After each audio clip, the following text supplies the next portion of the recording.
Pennsylvania was once the economic, technological, and commercial leader of the world. Could it be again? I think so. So does Dave Taylor. Stick around to find out why. Welcome to the fast-paced and unrehearsed weekly discussion featuring the leaders who help shape your world. Join us as we address the issues that impact you each and every day.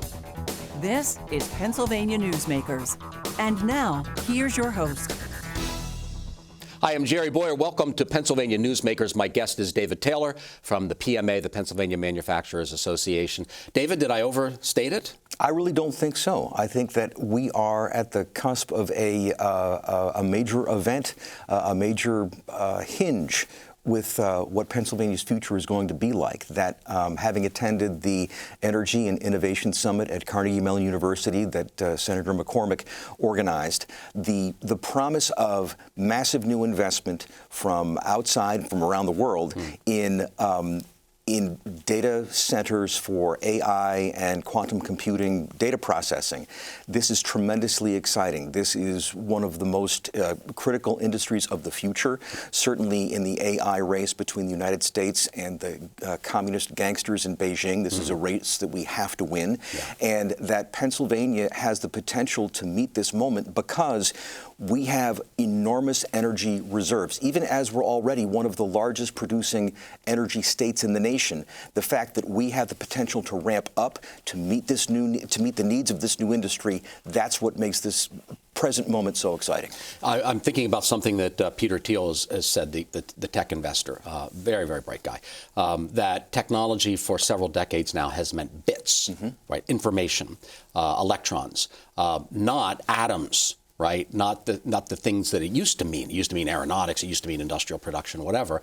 And that the world of the technology people, they could ignore energy needs for the most part. It doesn't take that much to run the internet, right? I mean, it's not. I mean, it uses energy, but we were not running up against production constraints on energy. But now, with cryptocurrency and blockchain, data centers, AI, these things suck up enormous amounts of juice. They do. And now all of a sudden, those despised industries, the forgotten coal miners and frackers and the rest of them, and even the nuclear engineers who couldn't get work here in America, they had to go to China, to get work. Now all of a sudden are the constraint and therefore the critical factor in moving forward. Yeah, no, you're absolutely right. And I think that this should be a moment of clarity, which is to say that it is a false choice to talk about the technology jobs as opposed to industrial jobs. In manufacturing, manufacturers are the number one investors in information technology, the number one investors in research and development, and that all of the inputs that are necessary to make the technology industry possible, all those things come from, milling, mining, manufacturing, adding value in the real world. Heavy. Yes, sir. Heavy stuff, not the light. I remember Greenspan talked about like he would calculate weighing the economy, and the growth was like the weightless economy. Now we've got the heavy economy. We've got the economy that actually is, like you said, the real world, the physical world. I mean, it matters where your stuff comes from. And this is one of the points I try to bring home about the importance of manufacturing to the domestic economy, which is that manufacturing adds the most value of any sector, and that's why it has the best paying jobs in the marketplace with the best benefits. Manufacturing has the strongest multiplier effect on job creation because it's not just what happens on the plant floor, it's all of the supply chain distribution network and vendors of industrial services that are supported by that activity on the plant floor. And that again, our manufacturers are significant local taxpayers. And you think about a prosperity for a community, you need strong local tax base for municipal services, and you need your citizens to have the chance to have a family-sustaining job. That's what our industry provides. Right, and physical plant, you can tax it. It can't just leave. Software can be really easily outsourced. I remember Obama saying those jobs are never coming back, and I thought that there was kind of a despair to that. In a sense, he was right inadvertently. Those jobs aren't coming back. Much better manufacturing jobs. Right. So he gave up on manufacturing, not understanding that the future was smarter, technological manufacturing done in America. Right. And so, you look at the promise of the AI revolution and the investment, I guess it was $92 billion worth of projects that was announced at the CMU event. that's going to require an awful lot of steel and concrete and a lot of power lines and pipelines and those things to be built and assembled. And so, it's an enormous opportunity for our skilled tradesmen, our industrial workers, in addition to the jobs that will be created by that resulting, data crunching, quantum computing, AI type function. So reconciliation between the heavy economy and the light economy probably will create new political dynamics like Fetterman and McCormick. Let's come back to that after the break. Okay. I'm Jerry Bowyer. We'll be right back. This broadcast of Pennsylvania Newsmakers is presented by the Pennsylvania Chamber of Business and Industry, the statewide voice of business, and by the Pennsylvania State Education Association, bringing the power of a great education to our schools, our students, and our communities.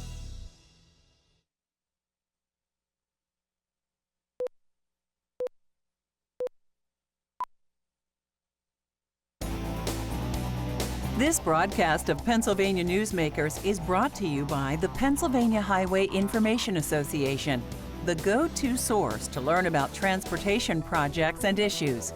Please visit pahighwayinfo.org. And by the Pennsylvania Manufacturers Association. Business in Pennsylvania is our business. Hi, I'm Jerry Bowyer. Welcome back. We're talking with Dave Taylor from the Pennsylvania Manufacturers Association. David, you said something very interesting to me, that you're seeing a political restructuring around the production economy that's a little bit bipartisan. Yes, exactly. That it seems to me that the new center of gravity in Pennsylvania politics and public policy is a pro-production consensus. And by that I mean that, for all the things that management and labor dispute, the thing that they agree on is that the working man's job should exist, and that the underlying industrial activity, the productive activity that makes the job possible, should be allowed to advance. And I see this happening for two reasons. I see that when it comes to our industrial workers and skilled tradesmen who have long had their home in the Democrat Party, they see their party having been taken over by the radical Greens, who are anti-production, and thereby a threat to their livelihoods. On the other side, on the management side, we've seen and are still in the grips of a very serious workforce crisis where our employers can't find enough people to staff up to maintain current levels of production, much less to find enough people to bid on new contracts, add a third shift. And so it's a very serious constraint on economic growth. And as a result, I think management has a much greater appreciation for the industrial unions and the skilled trades as keepers of the flame and upholders of high standards and their apprentice programs, and recognizing that that's a very important contribution to the economy. And so I think that management and labor, at least in the industrial space, are recognizing how much they need one another. Yes. And that we're going to find the common ground here and build on it. One of the things that's brought people together is the Governor Wolf and Governor Shapiro and their insistence on a carbon tax on our economy. Unbelievable. And so there's a part of a coalition that we participate in called the Power PA Jobs Alliance that's brought together, not just groups like mine on the business side, but also the Boilermakers and the steam fitters and even Pennsylvania AFL-CIO to say we want this industrial activity, we want the jobs, we want the dynamism and the prosperity that come from this work. Well, I mean, I think let's just be plain about it. I think that part of the issue is if you're the governor of Pennsylvania, but that job is not quite big enough for you in your eyes, and you think president or you had a brush with vice presidency or whatever, that means you have to get through a Democratic primary. Correct. And there is not a pro-production consensus in the Democratic Party. But there might be in the nation, and there might even be with elected officials like John Fetterman and David McCormick, but the primary voter is fiercely anti-energy. I mean, they'll say they're pro-energy, like fantasies, like windmills are going to do it all, right? But we all know you need carbon. I mean, there's nothing. You got to have baseload power, and especially with things like AI, it's not only the volume of power, which is far beyond anything that those boutique sources can provide, but also that you need baseload power, which means it's got to be on and stay on all the time. Right, because it's needed all the time. Correct. Not just when the sun is shining, not just when the wind is blowing, but all the time. And I wish, the governor says that he's all of the above, but in fact, if you look at his plans, in addition to the carbon tax, he also seeks to overthrow Pennsylvania's competitive market for electricity, and that he would have half of all Pennsylvania electricity be generated by sources of his choosing, several of which do not yet exist. And then so only the other half would be available for competition. But because the nuclear industry has federal underwriting, the nukes aren't going away. So that's about 32% of our electricity production. And so natural gas, which today provides over 60% of Pennsylvania electricity, would only have 18% of the market left to compete in. So his plan is a plan directly designed to snuff out natural gas production. That kind of stuff, we got to scrap that, and that all of the above has to mean all of the energy sources competing in the marketplace without bias. With free competition, because that's not really, theoretically, all of the above, but you can't actually buy it. I mean, Governor Ridge was way ahead of the curve on deregulation of electricity and natural gas. Seems like the current governor is rolling back something that we were really advanced in. We only have like 10 or 15 seconds left. So yes, sir. Sadly so. And part of a pro-production agenda for industry has also got to be a pro-production consensus on energy development. And if we're going to meet the moment with this AI stuff, we've essentially got to double Pennsylvania energy production. That's going to mean more natural gas-fired power plants, and a lot more pipeline, a lot more infrastructure. Yeah, I mean, Secretary Burgum has been saying that we have the ability to turn natural gas into intelligence.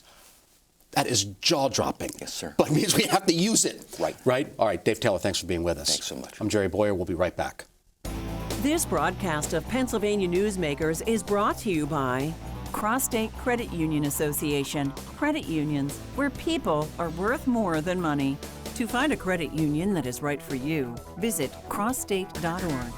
And by the Energy Association of Pennsylvania, Pennsylvania's energy information source.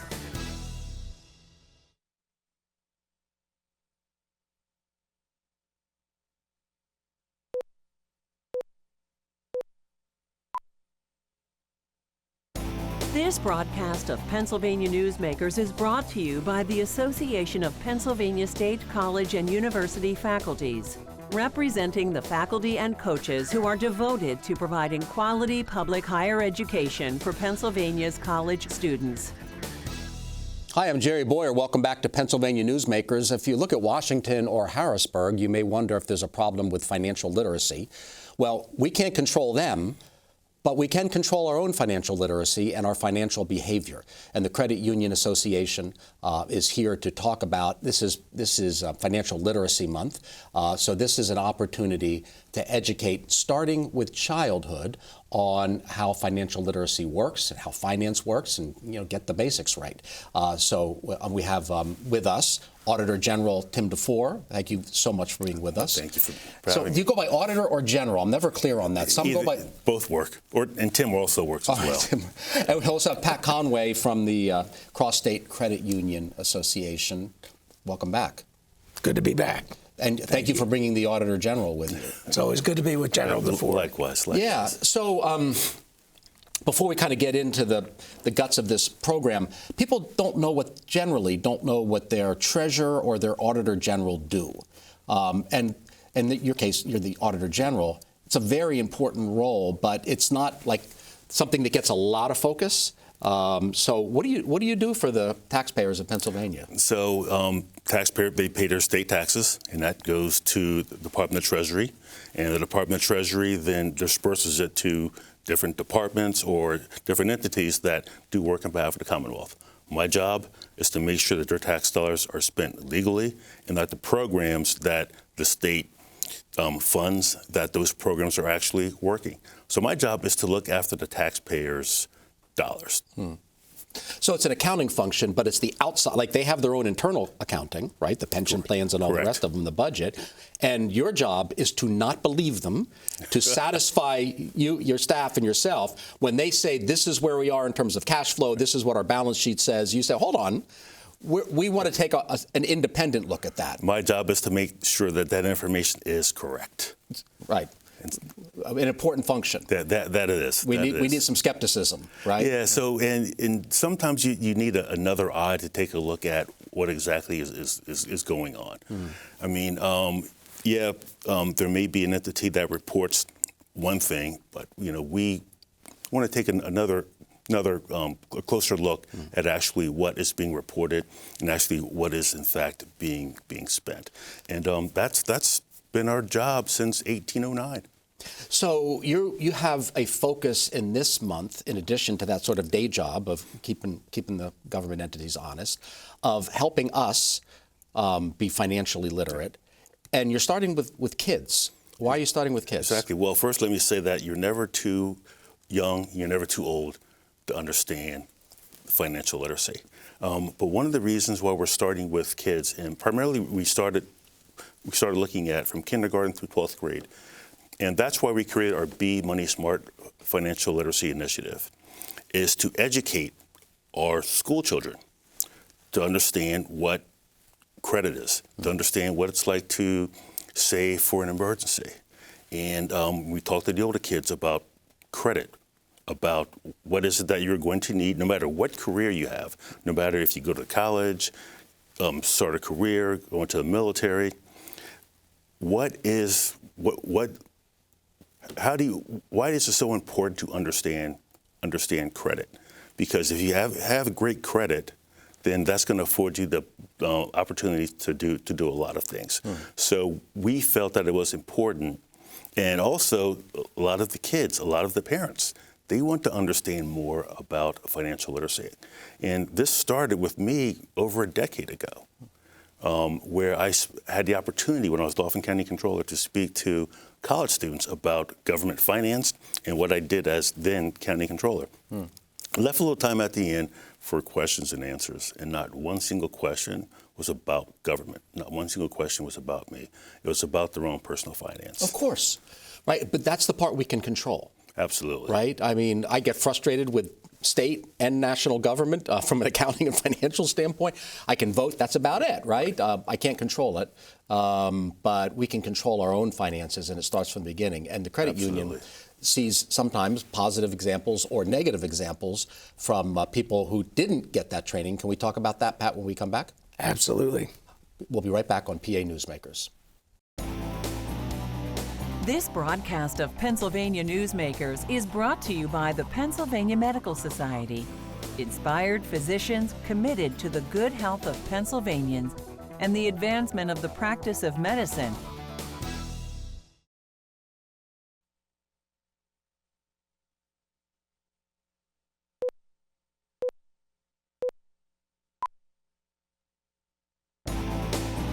This broadcast of Pennsylvania Newsmakers is brought to you by Pennsylvania American Water. We keep life flowing across the Keystone State. What does it look like if you're an adult who grew up without any training in financial literacy? Well, no one better to answer that question than the Credit Union Association. Pat Conway, your members are credit unions. People come to the credit union. Sometimes they're members by way of work or whatever. That's part of their employment. Exactly. And my guess is that your people can kind of see by looking at the bookkeeping for some of these members, this person did not get financial literacy training from childhood. Exactly. What does that look like? Well, credit unions are really trusted financial advisors in the local community. And, it's never too early to start building a solid foundation when it comes to financial education. And credit union leaders in the community have seen what can happen when we don't, work with young adults or kids in school to give them that foundation, and to avoid the pitfalls of high debt and not to understand budgeting and managing resources and what's coming in and what's going out of the family household budget. So it's important, I think, and we've appreciated through the work of credit unions across the Commonwealth the relationship with General DeFoor and his team to really promote financial literacy and education. And we just think it's critically important. Yeah, and I think we all know people in our lives that they're just, there's overdrafts all the time. There's like constantly just like scraping along the bottom. And some of them have good salaries even. So that's not a salary problem, right? And sometimes just terrible things happen. Someone gets cancer or whatever. But sometimes it's just they don't get the basic, like the macabre principle. If you spend a little less than you make, bliss. If you spend a little more than you make, misery. And it can be a small difference, but over a lifetime, like paying higher interest rates for your whole life because of a low credit score, it really makes a difference whether you know what you're doing and whether you get those habits. It really does. And, it's funny. It's not funny, but it's a sad commentary that many young adults just don't have that training. They're not getting it at home necessarily. They're not getting it at school. And so I think it's important for community institutions like credit unions and working with public sector agencies like the Auditor General to really try to promote the importance of building that foundation that can really lead to a successful financial life and well-being, throughout the lifespan of any individual. So, General DeFoor, you have an activity book, like a kid's book, yes, and a flyer to really start early and make it interesting. Yeah, Can you tell us about it? Exactly. So, as part of our Be Money Smart Financial Literacy Initiative, we've partnered with CrossStates to create this activity book. And the activity book is about financial literacy. So what the contest is, we're giving kids across the state from kindergarten through 12th grade, we're giving them the opportunity to create the cover for the activity book. And it's a contest, and the winner is going to be unveiled at the farm show. But it's another way for us to reach out. Is that just like the most Pennsylvania thing ever? This contest, and you're unveiling it at the farm show? I love this state. I'm kind of biased. The farm show is one of my favorite events in the Commonwealth. But so we created this to give more opportunity and also to bring awareness with regards to financial literacy, because we see the importance of it. Students see the importance of it. Parents see the importance of it. In some cases, the students are learning financial literacy in school. They're going back and teaching their families about financial literacy. And that's something that we never thought about. Yeah, right. We thought about the focus was just being on the child. But in some cases, the child's going back and teaching teaching their parents and teaching their siblings about financial literacy. That's wonderful. Absolutely. So how do teachers or community leaders or anyone get involved? Do they work with your office or with the credit unions or both? How do they actualize this? Work with both. Okay. I mean, we're partners on this, and we've been partners since we created the Be Money Smart Financial Literacy Initiative several years ago. And one of the things that we have information on our website with regards to Be Money Smart and financial literacy. You can reach out to us, ask us to come to your school to speak to your students about financial literacy. And there's just so many different ways. We're always out and about in the community, speaking to schools who, in some cases, have been teaching financial literacy for over a decade. And starting next school year, high school seniors are going to have to take a half a credit of financial literacy in order to graduate. Wonderful. We can't be a great state if we're a financially illiterate people. Thank you for the work both of you are doing. And thank you for joining us for this episode of PA Newsmakers.